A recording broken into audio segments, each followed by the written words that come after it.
Hello friends, good morning. आज की इस वीडियो में हम बात करने वाले हैं बहुत कॉमनली यूज्ड एंटीबायोटिक अजिथ्रोमाइसिन के बारे में।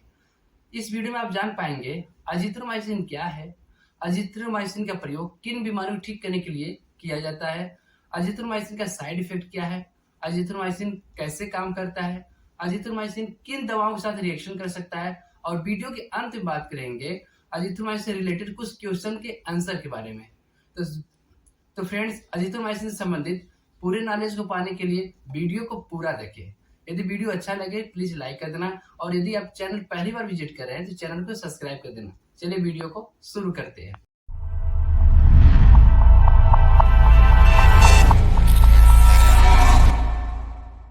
तो फ्रेंड्स, सबसे पहले जान लेते हैं अजिथ्रोमाइसिन क्या है।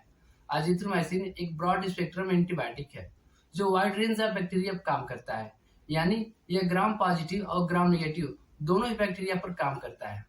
अब जान लेते हैं फ्रेंड्स, अजिथ्रोमाइसिन का प्रयोग किन बीमारियों में किया जाता है। यदि बीमारियों की बात करें तो लंग्स का इन्फेक्शन जैसे pneumonia, chest infection, ear infection, इसके अलावा गले और नाक की सूजन की बात करें तो फेरिंगाइटिस, टॉन्सिलाइटिस, सिनुसाइटिस, स्किन इन्फेक्शन, और इसके अतिरिक्त टाइफाइड फीवर में अजिथ्रोमाइसिन का प्रयोग किया जाता है। इसके अलावा सेक्सुअल डिजीज जैसे यूरेथ्राइटिस, जेनिटल अल्सर में भी अजिथ्रोमाइसिन का प्रयोग किया जाता है।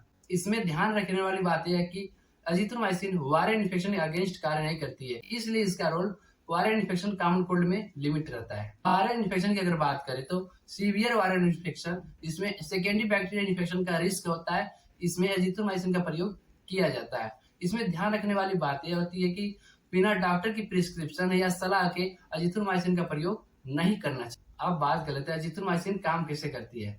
Azithromycin macrolide group of antibiotics से बिलोंग करती है।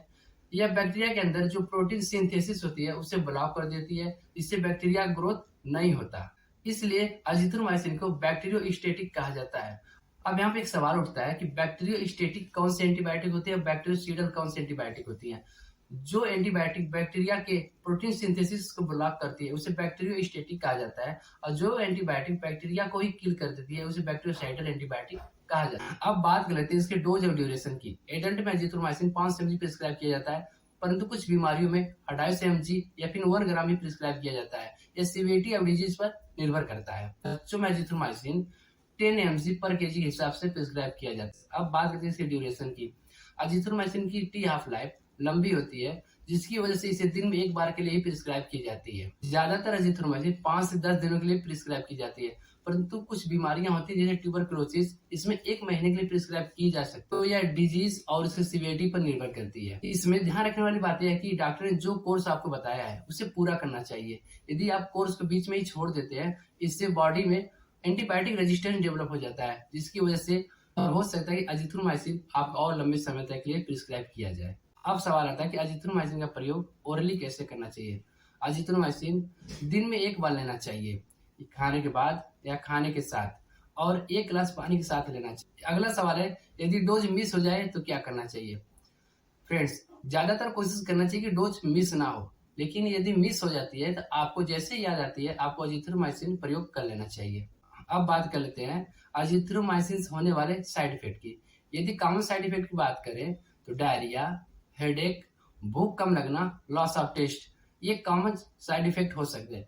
यदि सीवियर साइड इफेक्ट की बात करें तो चेस्ट में पेन होना, धड़कन इरेगुलर होना यानी एरिथमिया होना, वर्टिगो यानी चक्कर होना, लीवर में सूजन होना यानी हेपेटाइटिस होना, इसके अलावा सीवियर पेट दर्द, पोटी में ब्लड आना, या फिर सीवियर एलर्जी जैसे रिएक्शन देखने को मिलते। इसलिए आपको फिर से एक बार बताना चाहूंगा, अजिथ्रोमाइसिन का प्रयोग बिना डॉक्टर की सलाह या फिर बिना डॉक्टर की प्रिस्क्रिप्शन के नहीं करना चाहिए। अब बात करते हैं अजिथ्रोमाइसिन किन दवाओं के साथ रिएक्शन कर सकता है।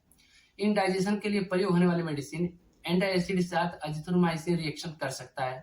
माइग्रेन की दवाई एर्गोटामिन, डाईहाइड्रोएर्गोटामिन के साथ भी अजिथ्रोमाइसिन रिएक्शन कर सकता है। हार्ट डिजीज में यूज होने वाली मेडिसिन डिगॉक्सिन के साथ भी अजिथ्रोमाइसिन रिएक्शन कर सकता है। इसके अलावा खून पतला करने की दवाई वारफेरिन के साथ अजिथ्रोमाइसिन रिएक्शन कर सकता है।